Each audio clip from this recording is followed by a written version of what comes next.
অন্তত জুমার দিনটাকে যদি আমি পরিপূর্ণরূপে আমল করতে পারি, পুরা সপ্তাহের অনেক অজান্তে আমাদের গুনাহ হয়ে যায়, আল্লাহ তাআলা এই উসিলায় ক্ষমা করে দিবেন। হাদিস শরীফে এসেছে, এক জুমা থেকে আরেক জুমা কাফফারা, এক জুমা থেকে আরেক জুমা কাফফারা। যা আমি এক জুমা পর্যন্ত পড়েছি, আরেক জুমা আস্তে আস্তে এটা আল্লাহ ক্ষমা করে দেয়। কার জন্য? যে জুমার নামাজ ঠিক মতো পড়বে, যে ইমাম সাহেবের খুতবা শুনবে, আলোচনা শুনবে, আগে ভাগে আজান শোনার সাথে সাথে জুমার জন্য প্রস্তুতি নিবে, সুন্দর গোসল আসর করে একটা সুন্দর জামা পরে যে মসজিদের জন্য রওনা করবে, শেষ পর্যন্ত যে শুনবে, তার জন্য এক জুমা থেকে আরেক জুমা কাফফারা। কমার্শিয়াল এরিয়া, মার্কেট মানে কমার্শিয়াল এরিয়া, সকলের চিন্তার মধ্যে শুধু কমার্স ব্যবসা, কিভাবে আরো টাকা কামাবো, কিভাবে 2 ঘন্টা বেশি সময় দিব, কিভাবে 1 ঘন্টা বেশি সময় দিব, 5 মিনিট কিভাবে দোকানে বেশ সময় দিব। এইটি একটা টেন্ডেন্সি, একটা আমাদের মন মানসিকতা কমার্শিয়াল হয়ে গেছে। এখান থেকে অন্তত জুমার দিনের জন্য আমাদের একটু ফ্রি থাকতে হবে। আপনি যদি শুক্রবারে বন্ধ পাইতেন, চট্টগ্রামের রিয়াজউদ্দিন বাজার শুক্রবার বন্ধ, সবাই কত আরামসে বাড়িতে আসতেছে, পরিবারকে সময় দিচ্ছে, 10টা 11টা থেকে তারা জুমার জন্য প্রস্তুতি নিচ্ছে। তো যেহেতু আপনার এখানে বন্ধ কাটাচ্ছেন না, কিন্তু অন্তত জুমার জন্য তো নিজেকে ফ্রি করতে হবে। একটা সপ্তাহে অন্তত একটা দিন তো আল্লাহর জন্য ইবাদত করতে হবে। এমন যেন না হয় আল্লাহ আমার ইবাদতগুলো এত তাড়াহুড়া করে করলাম, আল্লাহ এটা গ্রহণই করে নাই, এমন যেন না হয়। চেষ্টা করব সবাই। অনেক সময় এমন যেন না হয় আপনার আচরণে, আপনার নামাজ আল্লাহ তাআলা মুহতাজ নয়, আপনার আচরণে যে নামাজ যেন আপনার দিকে ছুটে না মারা হয়। হাদিস শরীফে এসেছে, একজন সাহাবী রাসূল আসলাম মদিনা শরীফে বসা আছে, নামাজ পড়তেছে, টুকুর টুকুর টুকুর টুকুর সিজদা দিচ্ছে, আল্লাহু আকবার, টুকুর করে, মানে খুব তাড়াহুড়া করে নামাজ আদায় করলো। রাসূল বলল, তুমি নামাজ পড়ো নাই, তুমি আবার পড়ে আসো। এভাবে 3 বার বলল। রাসূল বলল, তুমি নামাজ পড়ো নাই। এভাবে তাড়াহুড়া করে নামাজ পড়লে আল্লাহ তাআলা এগুলো গ্রহণ করবে না। খুজু, একাগ্রতা, দৃঢ় চিত্তে রুকুনগুলো, তাদিল আরকান, রুকু থেকে উঠে সোজা হয়ে দাঁড়ানো, সিজদা থেকে উঠে স্থির হয়ে বসা, এই দোয়াগুলো পড়া যদিও ওয়াজিব নয়, কিন্তু স্থির করে বসা, রুকু হয়ে সোজা করে দাঁড়ানো, এটা ওয়াজিব। এটা তাদিল আরকান, রুকুনগুলোর ব্যালেন্স ঠিক রাখা। তাদিল আরকান মানে ব্যালেন্স ঠিক রাখা। রুকু থেকে উঠলাম, হুট করে চলে গেলাম, সিজদা থেকে উঠলাম, হুট করে চলে গেলাম, মনে হচ্ছে 2টা সিজদায় একটা সিজদার মতো, মাঝখানে যে কিছু দোয়া দরুদ আছে এগুলো কিছুই পড়লাম না, তাদিল আরকান হয় নাই। এই নামাজের মুহতাজ আল্লাহ নয়, এগুলো মুখ বেরাই আপনার ছুটে মারা হবে। যে কিছু মানুষ মুসলমান হওয়া সত্ত্বেও ডাইরেক্ট জান্নাতে যাবে না বিভিন্ন পাপের কারণে। মুসলমান সবাই জান্নাতের অধিকারী, কাফেররা জাহান্নামে যাবে। আমরা যে কত বড় নিয়ামত পেয়ে গেছি, ঈমানের দৌলত, কিন্তু ডাইরেক্ট জান্নাতে যাবে কিছু মানুষ আছে, আর কিছু মানুষ আছে পাপের শাস্তি ভোগ করে জান্নাতে যাবে। এখন আপনি একদিনও কি জাহান্নামের শাস্তি ভোগ করতে প্রস্তুত আছেন? 5 মিনিট কি আপনি চুলার মধ্যে হাত দিয়ে রাখতে পারবেন? 5 মিনিট চুলার মধ্যে হাত দিয়ে রাখতে পারবেন? জাহান্নাম এটা কি সহজ কথা? দুনিয়ার আগুনের 100 গুণ পাওয়ারফুল আগুন হলো জাহান্নামের আগুন। সেই আগুনে যদি আপনাকে একদিনও রাখা হয়, কিভাবে থাকবেন একটু নিজেকে নিজে চিন্তা করেন। তাই ডাইরেক্ট জান্নাতে যাওয়ার জন্য আমাদের সর্বাত্মক চেষ্টা করতে হবে। সেই দিন কল্পনা করবেন, সেই দিন বুঝতে পারবেন, আমি যদি ভালো আমলগুলো করতাম, অথবা আমার যা পাপ হয়ে গেছে তওবা করে যদি ফিরে না আসতাম, চলে আসতাম, আজকের দিনটা অন্তত জাহান্নামে থাকা লাগতো না। জাহান্নামীরা এত বেশি ফরিয়াদ করবে, কোরআন শরীফে আছে আয়াতগুলো আমি একদিন বলবো। জাহান্নামীরা বলবে, রিকোয়েস্ট করবে, ফেরেশতাকে বলবে, একটা দিন, শুধু একটা দিনের জন্য আমাদেরকে জাহান্নাম থেকে রেহাই দেন, আযাবকে হালকা করেন। কয় না, আচ্ছা একটা দিন না হলে একটা ঘন্টা না হলে আধা ঘন্টা, 30 মিনিট, 15 মিনিট হলেও আমাদেরকে আযাব থেকে একটু রিল্যাক্স, একটু শান্তিতে থাকতে দেন। জাহান্নামের ফেরেশতা বলবে, না খাল্লা, এটা কখনো সম্ভব না। আল্লাহর রসুলেরা এবং রসুলের ওয়ারিসরা, আলেম ওলামারা দুনিয়াতে তোমাদের কর্ণকুহরে এই কথাগুলো শুনিয়ে দিল, শুনিয়ে কি দেয় নাই? তোমরা আমল করো নাই কেন? তোমরা বিশ্বাস করো নাই কেন? আজকে জাহান্নামের আযাব ভোগ করো। 1 সেকেন্ডের জন্য, 1 মিনিটের জন্য জাহান্নামের আযাব থেকে কাউকে রেহাই দেওয়া হবে না।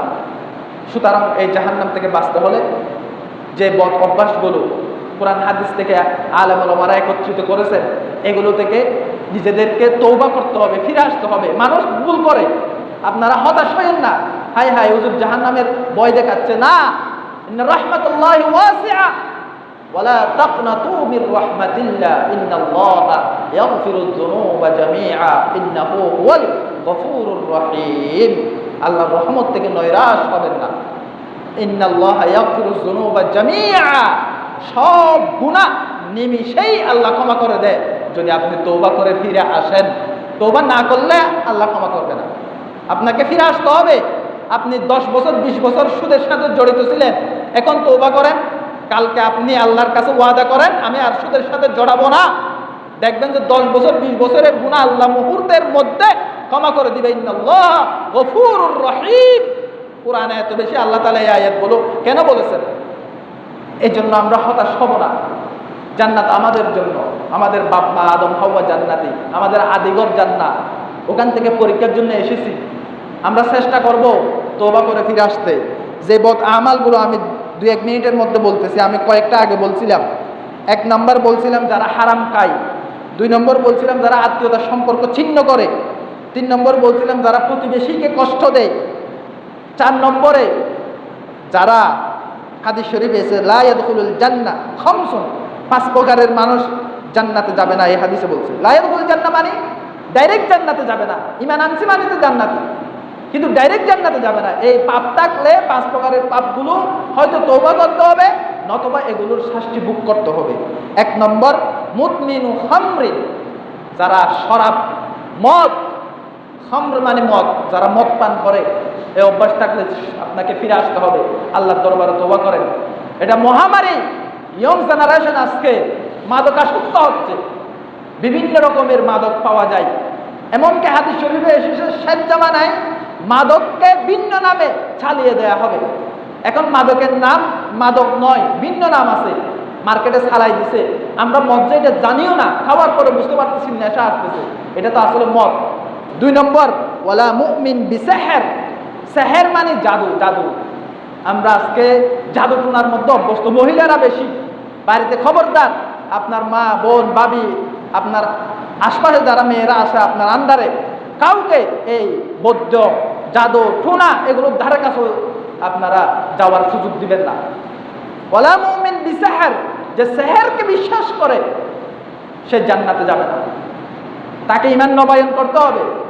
বিভিন্ন রকমের মকবদ্ধ আছে, জাদু করে, কুফরি কালেমা করে, এরপরে স্বামী স্ত্রীর মধ্যে মানে বিভিন্ন রকমের সম্পর্ক নষ্ট করে, মানুষের ক্ষতি করে। অনেকে আমরা মুসলমান না বুঝে তাদের আশ্রয় নেই। তাদের কাছে কিছু শয়তান থাকে, জিন থাকে, ওই শয়তান জিনদেরকে কন্ট্রোল করে। তারা বিভিন্ন কুফরি কালমা পড়লে শয়তানের সহযোগিতা পায়। শয়তানের সহযোগিতা পেয়ে 10-12টা কথা বললে একটা লেগে যায়। শয়তান তার অন্তরে এটা এলকা করে, ঢেলে দেয়। কোরআনের আয়াত আছে, শয়তান যখন উপরে এরকম বিচরণ করে, ফেরেশতারা বিভিন্ন যখন কর্ম পরিকল্পনা কথোপকথন করে, ওখান থেকে একটু একটু শয়তান শুনে ফেলে। ওগুলো এসে জাদুঘরের কাছে, মগবদ্যের কাছে, যা বৈদ্যালি সেহের যারা করে তাদের কানে এগুলো ঢেলে দেয়। সে 10টা বলছে, একটা লেগে গেছে। সবাই বলছে ওই মানে বৌদ্ধের কথা সত্য হয়ে গেছে, সবাই তার উপর ঈমান আনা শুরু করছে। ওয়ালা মুমিন বিসেহের। অসুস্থ হলে কি করবেন? হক্কানে আলেমদের কাছে গিয়ে জারফুক করবেন। কোরআন মজিদে জারফুকের কথা বলা হয়েছে, জাদু টুনার কথা নয়। রাসূল সাল্লাল্লাহু আলাইহি ওয়াসাল্লাম নিজেও তো জাদুগ্রস্ত হয়েছেন, জাদু সত্য, কিন্তু চিকিৎসা কি? চিকিৎসা এটার চিকিৎসা আবার মকবদ্ধ নয়। চিকিৎসা হলো আল কোরআন। ওয়া নাযালু মিনাল কোরআনি মা হুয়া শিফাউন ওয়া রাহমাতুল লিল মুমিনিন। কুল হুয়াল্লাহু আহাদ, কুল আউযু বিরাব্বিল ফালাক, কুল আউযু বিরাব্বিন নাস। এই 2টা সূরা পড়ে রাসূল সাল্লাল্লাহু আলাইহি ওয়াসাল্লাম এইভাবে 7টা গিরা খুলে এইভাবে জাদুমুক্ত হয়েছেন। উম্মতের জন্য কিয়ামত পর্যন্ত এখানে চিকিৎসা রেখে দিয়েছেন। আপনি না পারলে মসজিদের ইমাম সাহেব দিয়ে, হক্কানে আলেম দিয়ে জারফুক করবেন, এভাবে ফানি পড়া দিবেন, এগুলোর মাধ্যমে জারফুক করবেন, কোরআনের মাধ্যমে চিকিৎসা করবেন। দূরই বৈদ্যর হাসে যাইয়ে জাদুটুনার আশ্রয় আপনারা নেবেন না। এই যে জাদুটুনার আশ্রয় একবার নিল, সে জীবনভর এখানে আবদ্ধ হয়ে গেল। এটা মারাত্মক একটা মানে ফাঁদ। সুগুলহুরি করে মান্নান মাশরাইম বিন আমিম। সুগুলহুরি মানে যে 2 জন মানুষের মধ্যে ঝগড়া বাজাই দেয়, সে জান্নাতে যাবে না। লা ইয়াদখুলুল জান্নাহ নাম্মাম, যে দুইজন মানুষের মধ্যে ঝগড়া বাজাই দেয়। আছে কিছু গ্রামে গঞ্জে বিভিন্ন মানুষ আছে, ওর একজনের কানে গিয়ে একটা কথা বলছে, আরেকজনের কানে গিয়ে আরেকটা কথা বলছে, ঝগড়া বাজাই দিছে, মাঝখানে সে সুবিধাবাদ জিন্দাবাদ। এই ধরনের মানুষ জান্নাতে যাবে না যতক্ষণ সে তওবা করে নেই, এই কাজ থেকে সে সরে আসবে না।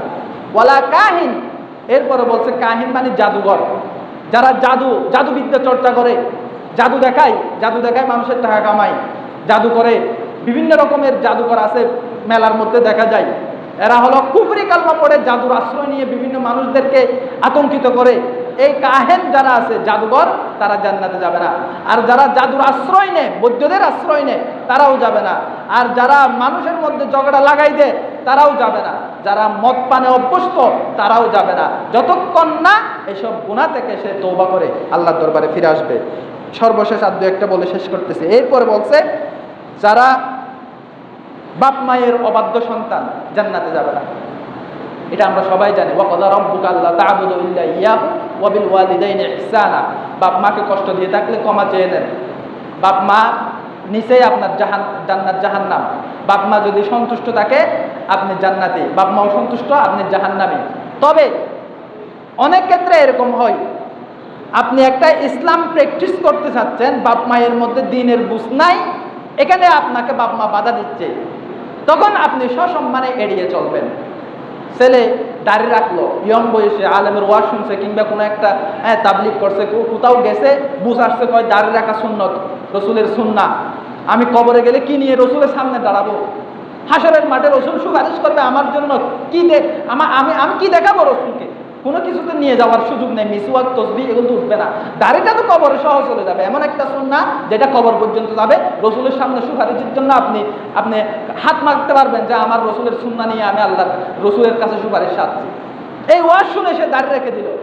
বাপ মা বলতেছে মডারেট, কয় বেড়া এখনো তুই বিয়া করস নাই, এখনো ইয়ং বয়সে দাড়ি রেখে দিচ্ছ, আমার শরম লাগতেছে, আমি এখনো বাপ হয়ে গেছে, আমি দাড়ি রাখি নাই, তুই দাড়ি রাখিস না, শেভ করিবে। বাপের এই কথাটাকে আমল করা যাবে? কোরআন হাদিসের সাথে সংঘর্ষ হয়, বাপ মায়ের এরকম কথা আমল করবেন না। কোরআন হাদিসের সাথে সংঘর্ষ নয়, এমনি দুনিয়াবিক যে কোনো কথা বলছে, এটা আপনাকে মানতে হবে। কোরআন হাদিসের সংঘর্ষ আপনি সসম্মানে এড়িয়ে চলবেন। বাপের সাথে বেয়াদবিও করবেন না, বাড়াবাড়িও করবেন না। আব্বা জান, আমি ওয়াজ শুনেছি, আমার ভালো লাগতেছে, আমি দাড়ি রাখবো, আপনি রাখতেছেন না, এটা আপনার ব্যাপার। রাখতে পারলে আপনিও রাখেন, নাইলে এটা আপনার ব্যাপার। আমি আপনারটা নিয়ে আমি বাড়াবাড়ি করতে চাই না, অন্তত আমি রাখতে চাই, আমাকে রাখার সুযোগ দেন। এভাবে সসম্মানে বলবেন, তাহলে বাপ মায়ের অবাধ্য কেউ জান্নাতে প্রবেশ করতে পারবে না। এরপরে অশ্লীলবাসী, যাদের মুখে অশ্লীলতা, সবসময় গালিগালাজ করে, উগ্র মেজাজ, অশ্লীলবাসী, এই সামান্য বিষয়ে স্পর্শকাতর মানুষ, সামান্য বিষয়েই সে রেগে যায়, ও উগ্র মেজাজি, মানুষকে বকাঝকা করে, অশ্লীল ভাষায় গালিগালাজ করে, এই ধরনের মানুষ জান্নাতে যাবে না। হাদিস শরীফে আবু দাউদের 4168 নম্বর হাদিসে এসেছে। সুতরাং এ ধরনের অভ্যাস থাকলে ফিরে আসুন, ভয় করবেন না, দরজা সব সময় খোলা। যতক্ষণ সাকরাতুল মউত আসে নাই, ততক্ষণ ফিরে আসার জন্য দরজা খোলা। আপনার কোনো ভয় নেই, আপনি হাজারো পাপ করেছেন, মুহূর্তের মধ্যে আল্লাহ ক্ষমা করে দিবে। এরপরে যারা অকারণে তালাক চায় নারীরা, তারা জান্নাতে যাবে না। সময় শেষ, এই জন্য আমি শর্টকাটে বলতেছি। যারা কালো কলব ব্যবহার করে, মনে রাখবেন এই মাসলাটা বলে শেষ। কালো কলব, হেজাব, এটা কারো দাড়ি চুল ফাঁকছে, বার্ধক্যজনিত ফাঁকলে আপনি কালো কলব ব্যবহার করতে পারবেন না। হাদিস শরীফে সম্পূর্ণ নিষেধ। অনেক ইয়ং বয়সে হরমোনজনিত কারণে চুল পেকে গেছে, অনেকের হয়, এখনো বয়স হয় নাই, 16 বছর 17 বছর। আলেম ওলামারা অনেকে বলেছে এই ক্ষেত্রে সে কালো কলব বা হজব ব্যবহার করতে পারবে, তবে না করাটা উত্তম। কিন্তু যাদের 40 পেরিয়ে গেছে, সে ইয়ং দেখানোর জন্য, নিজেকে আরো ইয়ং বোঝানোর জন্য সে কালো কলব ব্যবহার করবে। এ ধরনের যারা করবে তাদের জন্য বলা হয়েছে হাদিস শরীফে ওয়াইদ, সে জান্নাতে যাবে না। হ্যাঁ, আপনি বিভিন্ন রকমের মেহেদি রঙের এ ধরনের হেজাব বা মেহেদি ব্যবহার করেন, রাসূলুল্লাহ ইসলামের সুন্নাহ এটা। রাসূলুল্লাহ আবু বকরের বাপকে, আবু কুহাফাকে বলেছেন মক্কা বিজয়ের পরে, তুমি কেন এইভাবে সাদা দাড়িগুলোতে একটু মেহেদি লাগাও নাই, কত সুন্দর লাগতো। তখন থেকে সাহাবীরা এই সাদা হয়ে গেলে ওখানে মেহেদি লাগাতো। কিন্তু ওই বলছে যে যারা ইয়ং কোনো রোগের কারণে চুল পেকে গেছে, সে বিয়ে করতে যাচ্ছে, অথবা মুজাহিদ যে জিহাদ করবে কাফেরদেরকে ইয়ং দেখানোর জন্য, তখন তাদের জন্য আলেম ওলামারা বলছে তারা কালো কলম ব্যবহার করতে পারবে। এছাড়া কোনো কারণ ছাড়া নিজের বার্ধক্য দেখানোর জন্য, বয়স দেখানোর জন্য মানুষকে ধোঁকা দিবে, এই ধরনের ক্ষেত্রে কালো কলম ব্যবহার করা যায়। আল্লাহ তাআলা আমাদের আমল করার তৌফিক দান করুক। ওয়া আখিরু দাওয়ানা আলহামদুলিল্লাহি রাব্বিল আলামিন।